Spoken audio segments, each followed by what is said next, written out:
Il est 7h01. Vous écoutez le 102.3 FM Radio Centre-Ville à Montréal. On est le mercredi 12 septembre 2018. C'est le magazine de nouvelles apporté par intexto.ca qui entre chez vous. Nous sommes sur Facebook en direct. Nous sommes sur notre site internet également. Et nous serons différés sur WhatsApp et YouTube. Ici, Jean-Numa Goudou. On aura quoi dans l'actualité sur le plan local?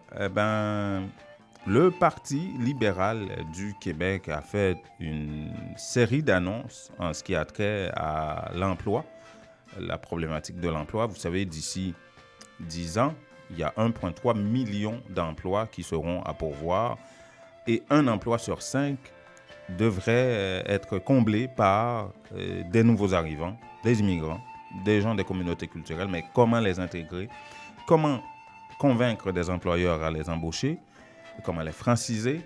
Le Parti libéral du Québec a annoncé des millions pour ça. Et c'est Franz Benjamin qui parle au nom du parti à ce sujet. Et la question, on lui a posé, François Legault, vous savez, cette semaine, lors de sa visite à Montréal-Nord, avait parlé de la possibilité de faire passer une loi sur l'employabilité au niveau de la fonction publique afin de prêcher par l'exemple. Est-ce que le Parti libéral serait pour le vote d'une loi également? Vous aurez la réponse du Parti libéral à travers Franz Benjamin, candidat des libéraux d'Anvio. Et on parlera en Haïti de ce prophète Dorilas qui a été convoqué par le parquet de Croix-des-Bouquets. Il s'est présenté. Et pourquoi? Parce qu'il dit qu'il est appelé par Dieu et que Dieu lui a peut-être indiqué comment guérir le sida. Oh là là, ça pose problème dans ce pays, on va vous en parler. On vous parlera également de politique, de la nomination et des difficultés de Jean-Henri Séillant, Premier ministre, le Parlement qui est convoqué à l'extraordinaire depuis ce matin pour voter uniquement la déclaration de politique générale de Jean-Henri Séillant. Entre-temps, il y a 70 dossiers de juges par devant Jovenel Moïse qui peinent à les nommer selon le CSPJ, le Conseil supérieur du pouvoir judiciaire. 70. Alors qu'il y a des problèmes de corruption qu'il faudrait adresser, il manque de juges, l'ouverture des tribunaux c'est bientôt. Et selon le CSPJ, on va ouvrir certains tribunaux qui n'auront pas de juge là-dedans, si jamais Jovenel Moïse ne se trémousse pas. On va vous parler de ça et de bien d'autres réactions également sur le plan politique à cette édition de Nos Nouvelles. À tout de suite.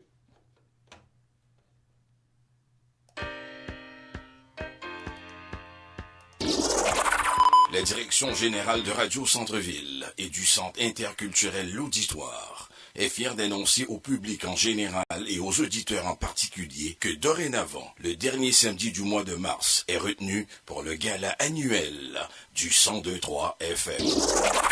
Oui, la vraie soirée de la diversité culturelle à Montréal va enfin avoir lieu. Lusophone, hellénique, hispanophone, anglophone, francophone, arabophone et créolophone se donnent rendez-vous sous un même toit dans une ambiance féerique afin de donner vie à 5 FM, la vraie radio de la diversité au Québec. La fête va être belle.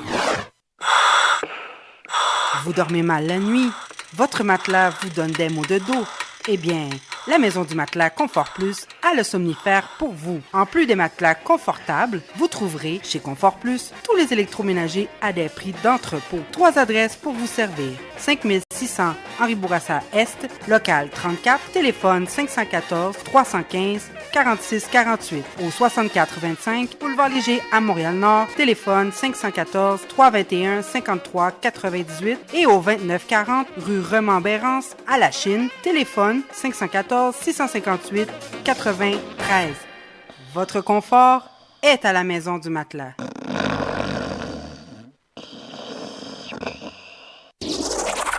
La direction générale de Radio Centre-Ville et du Centre interculturel L'Auditoire est fière d'annoncer au public en général et aux auditeurs en particulier que dorénavant, le dernier samedi du mois de mars est retenu pour le gala annuel du 102.3 FM. Oui, la vraie soirée de la diversité culturelle à Montréal va enfin avoir lieu. Lusophone, hellénique, hispanophone, anglophone, francophone, arabophone et créolophone se donnent rendez-vous sous un même toit dans une ambiance féerique afin de donner vie à 5FM, la vraie radio de la diversité au Québec. La fête va être belle.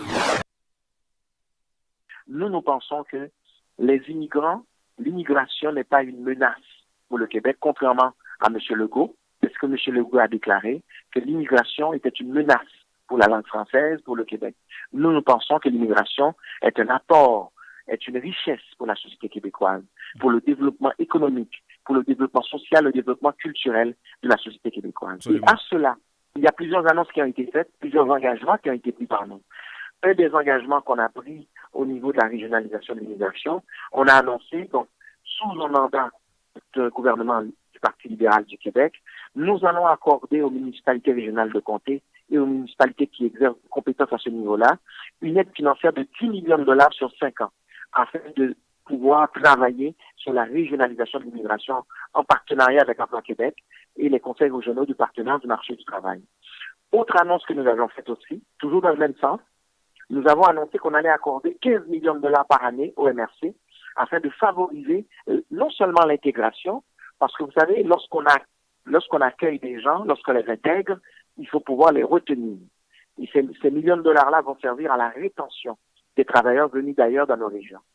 C'est une somme qui va servir aussi à appuyer localement les acteurs économiques, socio-économiques, tels les organismes communautaires par exemple. Et finalement, nous avons aussi annoncé un investissement de 10 millions de dollars par année afin de bonifier l'offre de services en francisation pour les entreprises offertes par les commissions scolaires et les organismes œuvrant en francisation. Voilà, ce sont des mesures concrètes, responsables, donc qui parlent bien, qui parlent vrai sur la réalité actuelle du Québec.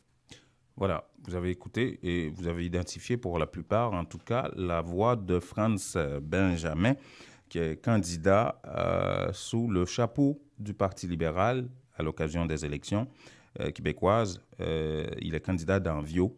Et sur ce plan-là, il fait office de porte-parole de cette annonce des millions de dollars qui ont été annoncés par le président, par le chef du parti et premier ministre sortant, Philippe Couillard. Et vous venez d'avoir quand même la liste des annonces et des millions. Combien et pourquoi, et en parlant d'intégration. Pourquoi cette annonce-là, c'est une annonce basée sur au cours de laquelle le Premier ministre Couillard a dit qu'il va mettre l'accent au cours de son prochain mandat, notamment sur l'éducation, la formation et l'intégration des nouveaux arrivants, l'employabilité des nouveaux arrivants. Puisque vous savez, d'ici 10 ans, il y aura 1,3 million d'emplois à combler ici au Québec. Et sur les 1,3 million, un emploi sur 5 devrait revenir à des nouveaux arrivants, puisqu'il manquerait justement de la main-d'œuvre locale ici au Québec pour combler ces emplois-là d'ici 10 ans, selon tous les calculs. Et maintenant, comment faire pour convaincre des employeurs à embaucher ces immigrants-là? On a posé la question à Frantz Benjamin, puisque on lui a rappelé un petit peu l'enquête de la BBC, ce sondage-là, qui montrait que les employeurs préféraient embaucher des Québécois sans formation, sans compétences et les former dans l'entreprise sur le tas, dépenser beaucoup d'argent pour les former sur le tas eux-mêmes, au lieu d'embaucher des immigrants qui sont déjà compétents et qui sont déjà qualifiés pour le travail. On a posé la question à M. Benjamin pour savoir, mais qu'est-ce qu'un gouvernement du Parti libéral va faire pour convaincre les employeurs à le faire, les inciter à le faire? Écoutez sa réponse. Écoutez, il y a plusieurs initiatives qui sont déjà en marche. Je pense entre autres, par exemple, à ce qui se passe dans les Laurentides actuellement. Il y a un organisme qui s'appelle le Coffret, qui est dans la région de Saint-Jérôme, qui accueille depuis de nombreuses années et qui travaille sur l'intégration des immigrants et qui fait aussi pardonnez-moi l'anglicisme, du pérage avec des immigrants, avec les entreprises.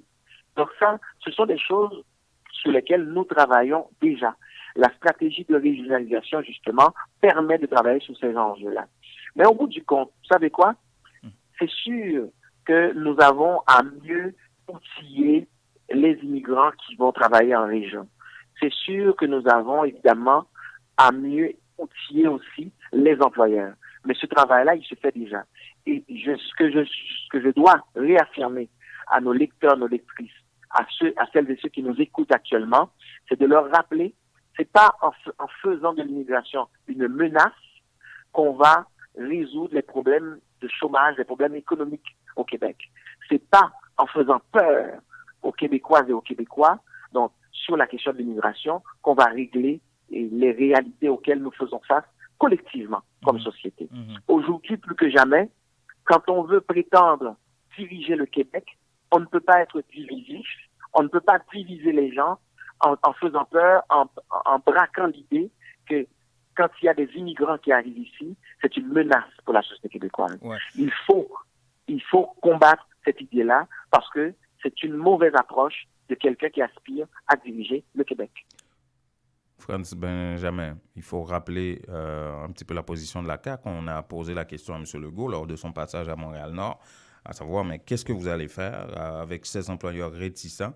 Ce que M. Legault a dit, c'est qu'il faudra, parce qu'il va réduire le nombre d'immigrants de 50 000 à 40 000 et concentrer plus de moyens financiers, notamment à leur intégration, il y aura au niveau d'Emploi Québec un service plutôt personnalisé pour ces immigrants-là qui cherchent de l'emploi, et des fonctionnaires du gouvernement devraient aller à la rencontre de ces employeurs, les convaincre, les discuter avec eux et personnaliser la démarche en employabilité de ces immigrants-là. Le PLQ n'est pas rendu là encore, selon la réponse de Franz Benjamin. Et M. Legault a même parlé de la possibilité pour qu'un gouvernement caquiste fasse passer une loi au niveau de l'employabilité dans la fonction publique.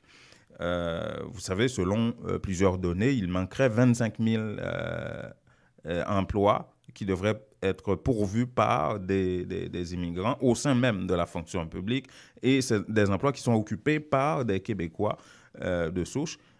Et selon les quotas, 25 000 emplois devraient être pourvus par ces immigrants-là. Et M. Legault évoque la possibilité de faire passer une loi afin que le gouvernement québécois puisse prêcher par l'exemple. On a posé la question à M. Benjamin, à savoir, mais est-ce que le Parti libéral du Québec serait pour une loi aussi de ce côté-là? Ce qu'il a dit, Franz Benjamin, candidat du PLQ d'Anvio, c'est que M. Legault devrait peut-être aller refaire ses devoirs parce qu'il y a déjà une loi sur cette question-là. Le problème, c'est qu'il n'y a pas d'imputabilité pour les organismes déconcentrés de l'État québécois qui n'appliquent pas cette loi-là, qui existe déjà selon lui.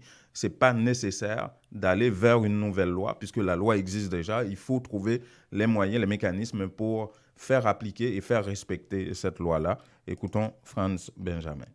M. Legault doit aller faire ses devoirs. Il existe une loi qui s'appelle la loi sur l'accès à l'emploi dans les organismes publics et parapublics. Et cette loi-là existe. Ce que nous avons besoin actuellement, sur quoi nous devons travailler, c'est sur les mécanismes d'imputabilité pour rendre l'ensemble des organismes publics et parapublics, que ce soit les commissions scolaires, les municipalités, les établissements de santé et de services sociaux, le gouvernement du Québec, imputable par rapport à cette loi-là, afin que chaque unité administrative, afin que chaque service puisse rendre des comptes sur cette loi-là. Nous n'avons pas besoin d'une nouvelle loi. Ce que nous avons besoin, c'est des résultats. Alors, qu'on applique cette loi-là véritablement, qu'on donne des dents à la Commission des droits de la personne et des droits de la jeunesse du Québec pour faire appliquer cette loi. Et bien voilà, donc on va avoir des résultats. On n'a pas besoin de nouvelles lois. J'invite M. Legault à ce niveau-là à refaire ses devoirs. Franz Benjamin, qui a été plutôt mordant face à M. Legault sur cette question-là. Franz Benjamin qui a critiqué vertement par ailleurs l'approche de M. Legault sur l'immigration, notamment ce qui a trait au programme de réunification familiale que M. Legault voudrait revoir, rabaisser un petit peu à un niveau un peu plus faible que ce qu'il est maintenant. Alors, bonjour François. Bonjour Janima et bonjour à tout le monde. J'espère que vous allez bien. Ouais, j'ai préféré commencer par un bonjour ce matin. Oui, c'est ça. C'est toujours bon de Ben, commencer par être gentil. et C'est justement, toujours bon. j'imagine que tu as des commentaires hein, sur l'approche libérale versus les caquistes. Sur la... Oui, de Hmm. toute façon, ce sont deux visions qui s'affrontent. D'une part, on a les libéraux qui proposent des choses, mais qui malheureusement sont au pouvoir depuis 15 ans. Et d'autre part, on a les caquistes qui font des propositions. Certaines ne sont pas bien, je dirais, ne sont pas bien adaptées.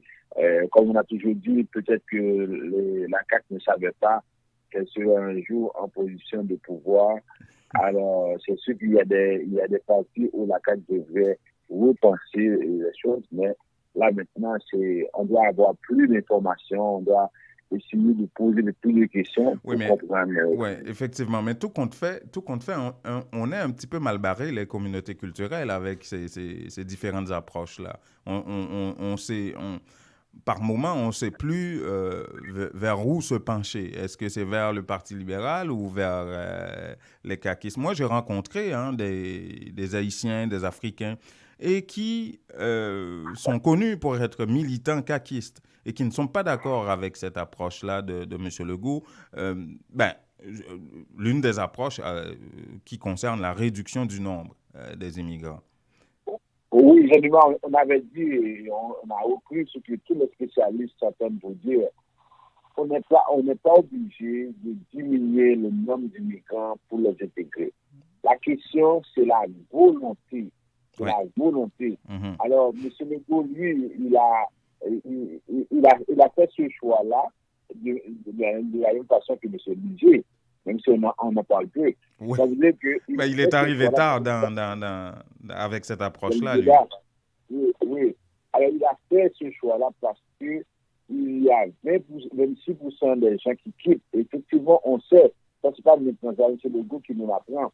Le Québec, c'est la seule province au Canada qui a le sol migratoire et le plus négatif de toute la Confédération. Mhm. Ça veut dire que les gens viennent, 52 000 viennent, 26% quittent, il reste avec 13 000 moins 52 000, ça fait 39 000. Mhm. Alors, ça veut dire que là, c'est une réalité. Et pourquoi les gens quittent? C'est parce que ici, au Québec, c'est difficile. Vous avez des gens qui arrivent, qui sont 3 fois, 5 fois, 10 fois mieux formés que les gens de souche. Et malgré tout, le taux de chômage avoisine les 20%. C'est-à-dire que ces mêmes personnes-là, si elles étaient allées en Ontario, le taux de chômage est autour de 8%. Ouais. 10%. Moi, on m'a déjà dit à mon arrivée ici que, bon, si tu veux travailler, d'abord, va en santé, même si tu n'aimes pas ça. Moi, j'ai déjà rencontré, puis j'ai réalisé un reportage, ça fait quelques années, là, et avec notamment un médecin haïtien qui était devenu aide éducatrice en garderie. Parce qu'elle ne pouvait pas travailler comme médecin, ensuite préposée aux bénéficiaires. Et j'ai rencontré une ingénieure haïtienne et qui se retrouve aujourd'hui au chevet des malades. Elle est devenue infirmière, vous voyez, parce que c'est dans ça qu'il fallait travailler. Enfin, ça fait une dizaine d'années que j'ai réalisé ce reportage-là. Je pense que le contexte s'y prête bien à rediffuser ce reportage-là pour montrer peut-être aux auditeurs que rien n'a changé sous le soleil ici au Québec. Hein? Oui, mais le problème là, c'est le Parti libéral qui doit expliquer pourquoi depuis 15 ans, il n'a rien fait avec les autres professionnels. Pourquoi depuis 15 ans, la situation est dure. Ouais. C'est ça aussi la question. Parce que Monsieur Legault a parlé de corporatisme qui dérange ici au Québec. Hein? Monsieur Legault, il a parlé de corporatisme qui dérange ici au Québec. Ben oui, parce que moi je pense que la solution passe au niveau des autres professionnels. Ça veut dire que qui représente un État dans un État. Ça veut dire que c'est impossible, par exemple, pour quelqu'un qui est médecin, qui arrive ici, de pouvoir accéder, par exemple, à ce poste de médecin. C'est impossible. Et ensuite, on a d'autres autres professionnels. C'est l'enfer. Ouais. Alors, pourquoi depuis 15 ans on n'a rien fait là-dessus? Et si on parle d'intégration, ça passe par l'emploi. la première chose, ça passe par l'emploi. Alors, donner du travail aux gens. Et le reportage du CBC a été assez clair, il y a deux dossiers, excusez-moi, où on dit vraiment les gens refusent de donner du travail à des personnes issues de l'immigration. Alors, comment voulez-vous construire une société inclusive, une société correcte, quand vous ne pouvez pas répondre à ces obligations-là? Moi, je pense que là, on a ces deux visions qui s'affrontent.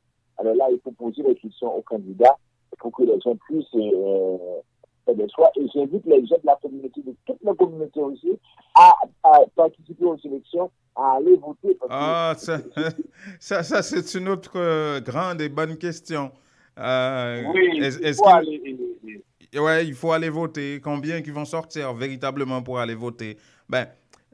Il faut sortir un peu de l'émotionnel et commencer vraiment à réfléchir et décider de sortir et d'aller voter. Pas juste sur Facebook, là, en train de commenter des articles comme ça. Non, ça ne va rien donner.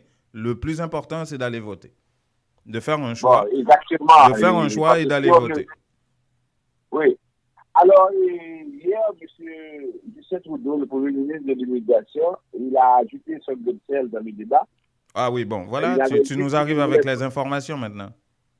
Oui, il avait dit qu'il ne voulait pas intervenir dans les élections, mais il insiste sur l'importance économique de l'immigration, parce qu'on a effectivement ces deux visions qui s'affrontent. Il dit qu'il va travailler avec les provinces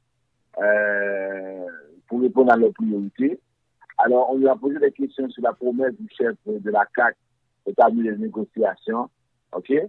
Alors, il dit qu'il va travailler avec toutes les provinces. Il a ajouté qu'il restait en faveur fortement de l'immigration comme source de croissance économique. Quelle lecture tu fais entre les lignes de sa déclaration? Il est d'accord avec la CAQ ou pas? Non, c'est sûr qu'il n'est pas d'accord avec la CAQ. Voilà. Et là, très clairement, même s'il dit qu'il n'intervient pas, mais ça donne un coup de pouce à Philippe Couillard. Ouais. Ça veut dire il dit qu'on a besoin de l'immigration pour créer cette croissance économique. C'est une position que je tiens depuis longtemps, comme vous le savez. C'est ce qu'il a dit. Alors, c'est clair que la position de la CAQ mérite d'être mieux expliquée que ça. Bonne chance à M. Legault pour renégocier l'entente Canada-Québec sur l'immigration.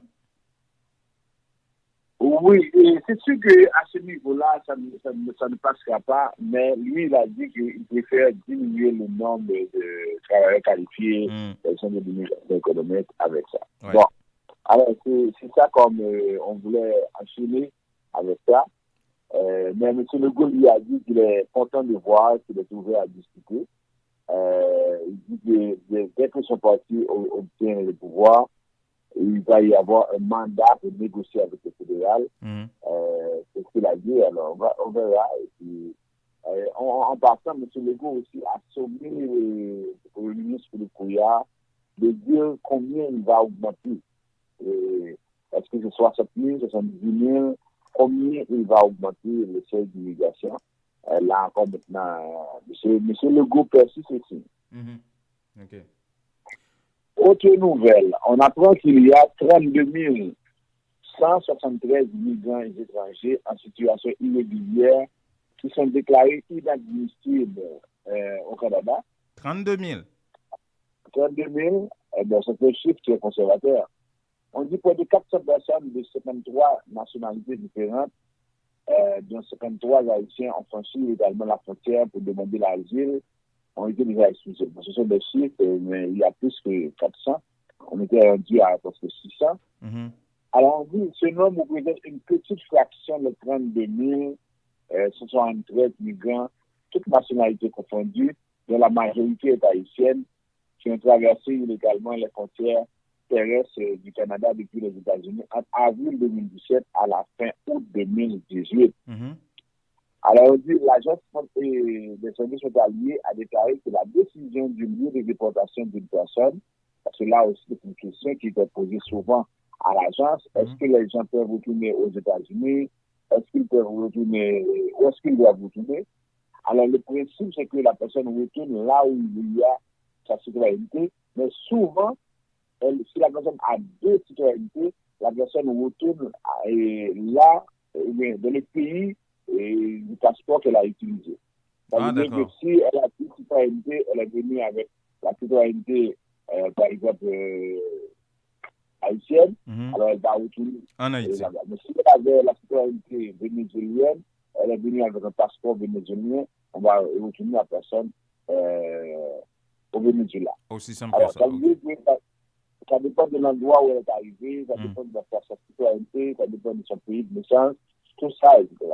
Alors, là, imaginez que 32 213, d'après ce qui est écrit, que ce sont des gens qui très bientôt vont être déportés parce que finalement, ils ont fait tous les efforts pour rester au pays, mais ça n'a pas fonctionné. Alors, l'agent de service hospitalier se prépare à retourner sur ces gens-là. Et c'est vraiment une situation extrêmement compliquée. OK? Oui. Bon, alors, ça, c'était une nouvelle pour parler de ça. Il y a en même temps un long article de la presse sur la question du mariage qui se fait à Cuba entre les Québécois et les Cubains. Là, on dit finalement, les gens vont à Cuba et disent qu'ils ont rencontré l'âme sœur, mais à quel prix? OK? On trouve de plus en plus de cas de fraude dans ces relations. Ouais. Est-ce que les agents d'immigration appellent des mariages, des amours non authentiques? Oui, des mariages de convenance. Ouais. Ça veut dire que business. Là, maintenant, et on voit maintenant, on dit que même, on constate que maintenant, il y a même des mariages homosexuels qui se font à Cuba. Oui, il y a l'histoire d'un Québécois de Terrebonne qui a marié un Cubain. Et puis, là, il est pris avec ça. J'ai vu ça passer dans les médias. Là. Ouais. Oui, c'est ça, parce que le mariage homosexuel n'est pas reconnu à Cuba. Oui. Ouais. Alors, pour que le mariage soit accepté, il faut qu'il soit d'abord reconnu dans le pays. Ouais. Alors, c'est ça. De plus en plus, alors les gens qui sont à Cuba, ils sont prêts à tout, ils veulent quitter, ils veulent venir, mais là, maintenant, on voit que c'est extrêmement compliqué. Là, Ottawa qui prend beaucoup de mesures, par exemple, parce que ce qui arrive, c'est que là, le gouvernement se fait annoncer par ce cas-là. Alors, on a des chiffres, notre Stéphane Phil, qu'on connaît bien, dit que 90% des demandes de parrainage sont refusées. Et qui sont refusées, c'est seulement pour le motif de la bonne foi de la relation. Ça veut dire que, comme vous dites, le mariage n'est pas authentique, le mariage de convenance, mais c'est difficile pour le gouvernement d'arriver à découvrir ou approuver ça. Oui, à savoir quand c'est un mariage, par exemple, authentique, quand ce n'est pas un mariage. C'est sûr qu'on peut se baser sur des documents pour démontrer la bonne foi de la relation, mais il y a également des gens qui vont jouer le jeu, qui vont avoir beaucoup de documents, même si ce n'est pas légal, même si ce n'est pas légalement, même si ce n'est pas authentique. Alors, ça veut dire que là, les agents d'immigration vont se baser sur les idées, les préjugés, les idées préconçues pour déterminer ça, mais c'est un peu difficile. Souvent, lorsqu'on va en appel à la section d'appel de l'immigration, même on constate que très souvent, les agents font des commentaires et n'arrivent pas à les expliquer. Ça veut dire qu'ils font des commentaires, on a l'impression que l'agent ne voulait pas que la personne arrive, ou on écrit n'importe quoi, et en plus de ça, on ne donne pas assez de détails, et la section d'appel de l'immigration se trouve en situation délicate, et le commissaire ou bien le représentant du ministre n'était pas à l'audience, et la femme ou bien le conjoint n'était pas à l'audience, le représentant de la plainte n'était pas à l'audience. Maintenant, on a seulement des paroles qui sont écrites, et là, on va avoir un témoignage contradictoire de la plainte ou de la plainte. Alors, c'est vraiment un peu difficile de déterminer qu'effectivement, on a ça. Ouais. Et la question de l'âge, Janima, revient beaucoup. Par exemple, comment déterminer si quelqu'un peut aimer avec une différence d'âge de 20 ans, 25 ans, de 30 ans. Ouais. Moi, j'ai déjà vu un cas de 38 ans. 38 ans de différence. Wow. OK. OK. Là, on commence à Alors, exagérer, là. Non, mais là, on se dit, est-ce que, là, finalement, je ne sais pas exactement combien est la différence avec Macron et sa femme, par exemple, Oui. mais quand même. Ça, c'est beaucoup. Mais en fait, c'est délicat. On dit souvent que l'amour n'a pas d'âge, effectivement, mais il y a quand même des limites acceptables. Oui, tout à fait. Alors là, on se pose des questions pour savoir exactement comment déterminer le vrai du faux. Ce n'est pas facile, là. Ouais. OK? Oui, c'était tout pour aujourd'hui, François? Tout pour aujourd'hui, demain, on donnera d'autres nouvelles et puis on va continuer à suivre l'information, l'actualité politique, l'information et l'immigration. Absolument. Merci beaucoup, François Jean-Denis, qui dirige la firme Vision Max Service, je vous le rappelle, et qui est spécialiste en immigration depuis une quinzaine d'années ici au Québec. Vous pouvez voir les coordonnées de François à l'écran sur Facebook. Bonne journée, François. Bonne journée, Januma. Bonne journée à tout le monde.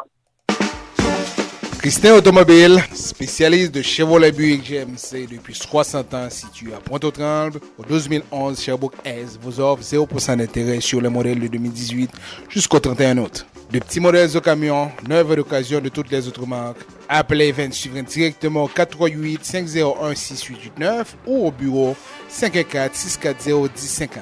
Avec Event Suivrain chez Christin Automobile, c'est satisfaction garantie. Appelez-le 514-640-1050 pour bénéficier de 0% d'intérêt sur tous les modèles de 2018. Cette offre est valable jusqu'au 31 août. Hey, certaines conditions s'appliquent.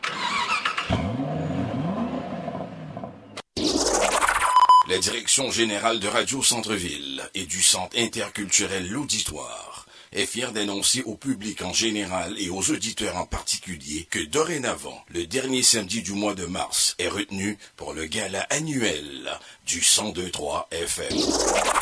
Oui, la vraie soirée de la diversité culturelle à Montréal va enfin avoir lieu. Lusophone, hellénique, hispanophone, anglophone, francophone, arabophone et créolophone se donnent rendez-vous sous un même toit dans une ambiance féerique afin de donner vie à 5 FM, la vraie radio de la diversité au Québec. La fête va être belle. Vous dormez mal la nuit? Votre matelas vous donne des maux de dos?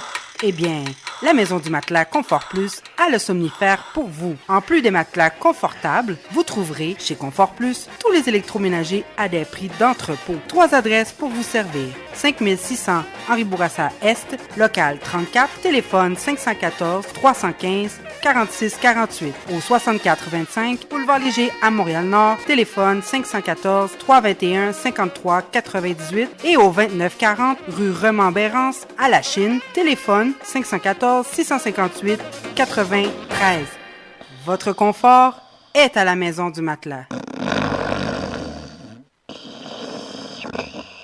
Ou al fait affaire avec une compagnie de green gauche tête bobèche pour régler dossier immigration au Canada pour te faire économie bout de chandelle ou vinn plein on prend refus parce que dossier mal préparé, formulaire t'es mal rempli ou même qui te voulait ça me te parler. Tu vois, pour le même genre de dossier, Ti George WhatsApp, Fanny, Madame Joe Facebook et moi-même avions tous obtenu satisfaction pour avoir fait affaire avec Vision Max Service, cabinet spécialisé en immigration. Vous qui rêvez d'immigrer, d'étudier au Canada ou tout simplement de visiter le pays, Vision Max Service. Vous comptez demander un super visa, venir investir ou vous établir en tant que travailleur qualifié. Vision Max Service, un label de qualité. Vision Max Service, c'est le travail de professionnels qui étudient, traitent, suivent votre dossier. Ils vous conseillent, vous encadrent, vous accompagnent dans toutes vos démarches pour des résultats 100% excellents. 273 Lalu, coin Ruelle Vaillant, Port-au-Prince, téléphone 48 20 78 18, 2209 76 82.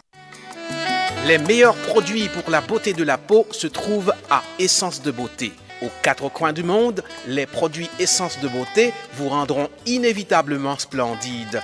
Pour les acnés, peau sensible, peau sèche, peau grasse, Essence de Beauté. Avec les produits nettoyants, hydratants, revitalisants de Essence de Beauté, une visite s'impose aujourd'hui même au Petit Royaume de la Beauté, 72 34 rue Saint-Hubert, au coin de Jean Talon à Montréal, ou encore composez le 514 273 56 66, New York, au 182 17 Jamaïca Avenue, 718 454 14 36. Que regardez-vous sur votre tablette? Une annonce incroyable. Réduction, rabais à gogo, prix PI. Cosmética multi-ethnique à baisse ses prix et ça ne va pas s'arrêter. Les prix les plus bas. L'entrepôt des produits de beauté cite aussi de nouvelles promotions comme les tresses expression liquidées à seulement 4,25 $. Cosmética multi-ethnique, une vaste sélection de styles, de marques et de types de produits de beauté en tout temps. Si vous trouvez moins cher ailleurs, Cosmética multi-ethnique vous rembourse le double la différence. Cosmética Multi-I 4290 est Bélanger à l'est du boulevard P9. Téléphone 514 89 5429. J'adore Cosmétique Multi-Ethnique. La beauté, à petit prix, ça marche. Les temps deviennent de plus en plus difficiles. Dès que possible, vous devez économiser pour de meilleurs lendemains. Unitransfert vous présente la solution Direct Transfert pour les raisons suivantes. Vous êtes certain que votre argent est déposé directement à la Unibank sans passer par des inconnus. Les bénéficiaires ont accès à leurs fonds rapido presto aux succursales de la Unibank, plus grande banque commerciale établie partout en Haïti. Vous recevez une prime, un bonus. Ne les gardez pas avec vous. Pour ne pas tout dépenser, économisez un peu. Faites un direct transfert sur votre compte à la Unibank. Lorsque vous voyagez en Haïti, votre argent vous attendra sans embâche. Donc, beaucoup moins de casse-tête. Invitez vos parents et amis en Haïti à ouvrir un compte à la Unibank. Il vous sera plus facile de les encourager à économiser. Pour plus d'informations, contactez Unitransfert au 514-852-8648. Unitransfert, nous rapide, nous garantit et puis, moun ba besoin qu'on nous a fait.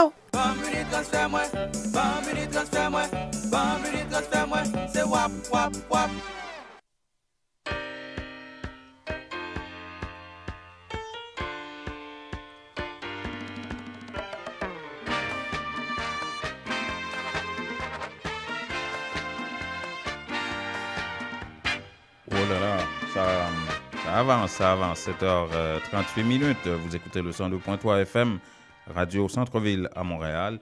C'est le magazine Nos Nouvelles apporté par intexto.ca. Nous sommes sur Facebook en direct, nous sommes en direct sur notre site internet aussi et nous serons sur WhatsApp et YouTube un peu plus tard. Nous sommes choisis de Dieu. Nous recevons un appel pour me faire ça. Je fais pas de monde qui a dit que je vais faire. Pas de aucune école à Haïti qui rédige les prophètes. Pas qu'un école.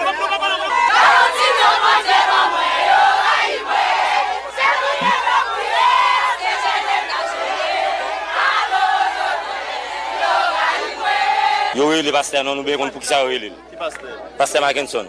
Mais qui ça nous est, pasteur? Nous fidèles de l'église à nous. Moi-même, je ne vais pas pour rien. Moi, c'est une grande moi. Pasteur Mackinson, c'est mon Jérémie. A veut dire que pour Haïti, tout le temps, un docteur là-dedans, puis bon pour nous. Si je ne dis à la pour misère Haïti a passé, je propose après les Mackinson, ça veut dire que Mackinson, ça veut dire que les l'a traité au monde qui est malade, ça veut dire que son mal il fait. Même les gars fait payer à Timami dit avant 50 gouttes là, et même les ça tout pas le Mackinson pour les deux raisons.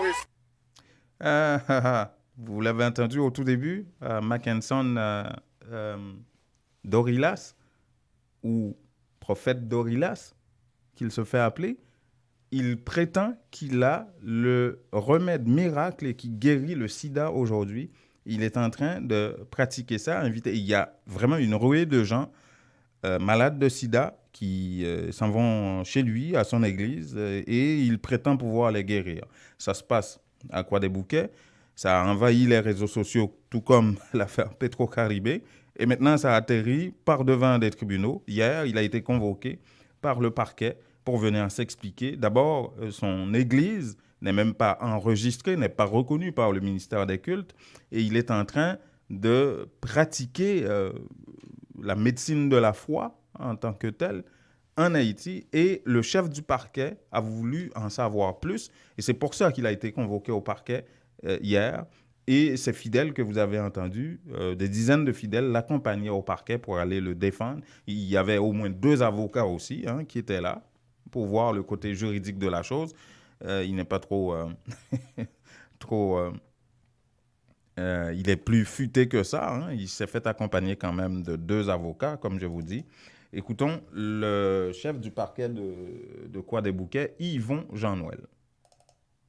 Nous devons regarder au regard de la Constitution haïtienne de 1987 amendée, activité que le prophète l'a menée et côté que l'a fait, je dirais même, l'a fait des déclarations qui attirent l'attention de l'ordre public pour nous connaître exactement le cadre légal que l'a travail. À savoir, est-ce que lui-même c'est un pasteur, puisque, et comme lui maintenant avec tout avocat qui était avec lui, c'est lui-même c'est un prophète. Avocat qui était avec lui, il a essayé de démontrer que le prophète là, tout ça l'a fait sur inspiration. Mais ça qui était intéressé nous surtout pour l'intervention, c'est le côté sanitaire par rapport à une prescription, par rapport, je dirais, une déclaration publique demandant à ses fidèles d'appliquer et de plusieurs éléments et pour détruire la maladie couramment appelée SIDA. Oh là là, la médecine de la foi. Oh, ben, il faudrait aller voir tout ça. Donc, c'est parti des réseaux sociaux. Maintenant, c'est devenu une affaire nationale avec Mackinson Dorilas, originaire de Jérémie, qui se dit, qui se fait appeler prophète et qui dit détenir, qu'il a reçu un appel de Dieu et qu'il il aurait expliqué comment guérir le sida. Donc, il a le remède de la foi, c'est la médecine de la foi qu'il pratique sur les gens et il a des médicaments qu'il donne à ces gens-là aussi. C'est un phénomène qui vraiment... qui est très répandu actuellement en Haïti et sur les réseaux sociaux, il y a énormément de gens qui commentent ça.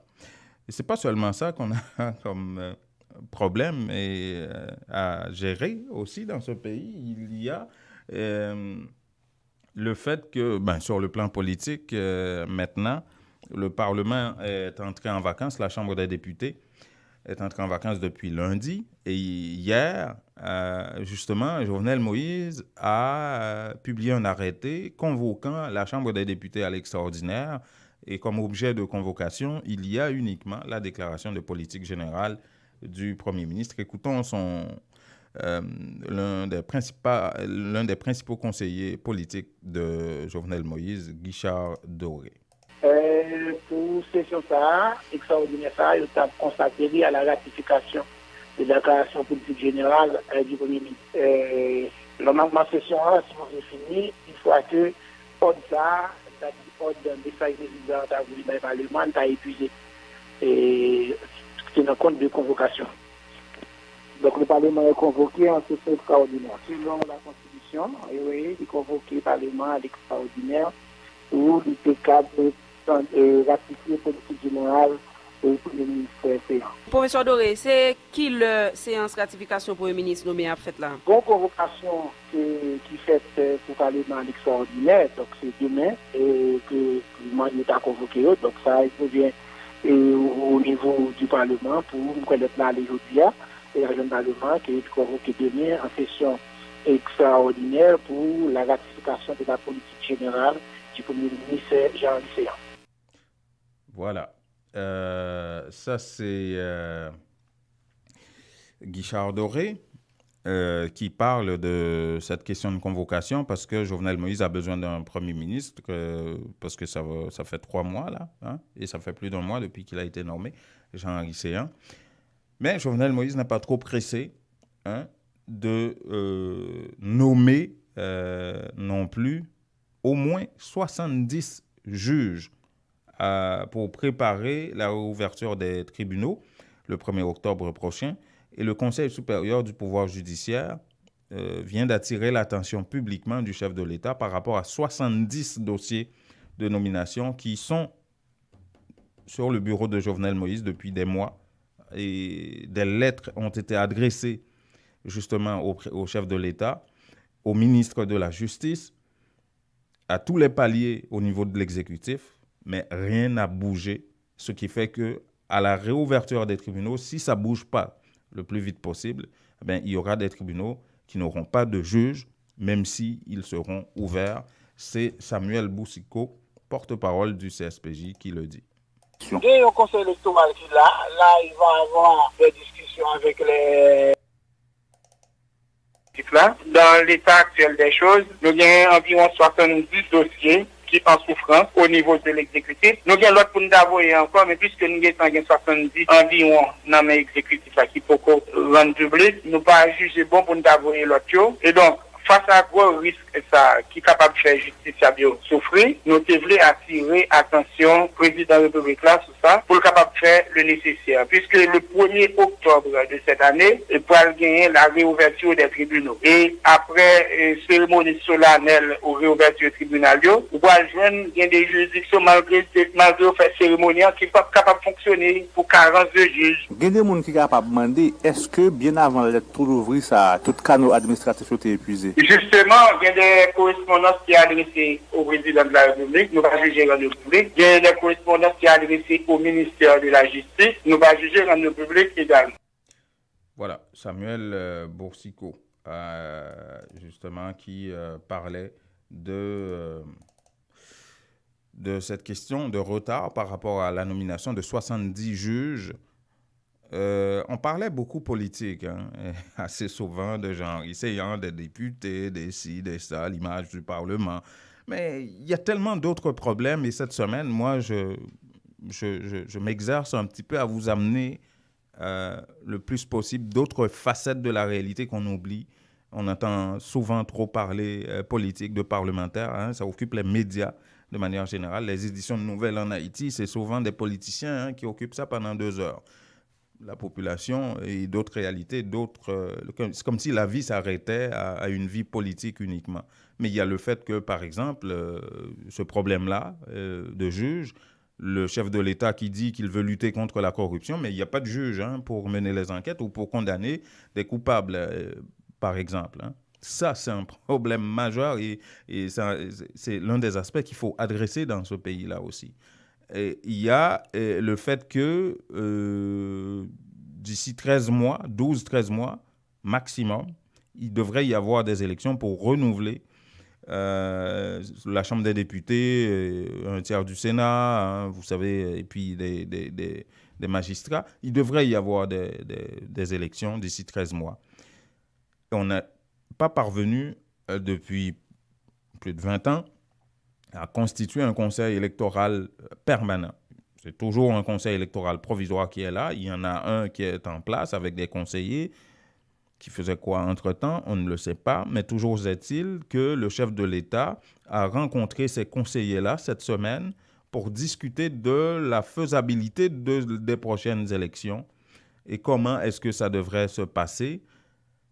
On est toujours à demander, à appeler les partis politiques à un compromis, à un consensus pour accepter l'actuel conseil électoral et qui est toujours provisoire, à accepter le fait que ce conseil-là devrait organiser les prochaines élections. Et si les partis politiques ne sont pas d'accord, on va devoir entrer dans un processus de nomination d'autres conseillers parce qu'il n'y a pas de conseil électoral permanent. Écoutons Guichard Doré.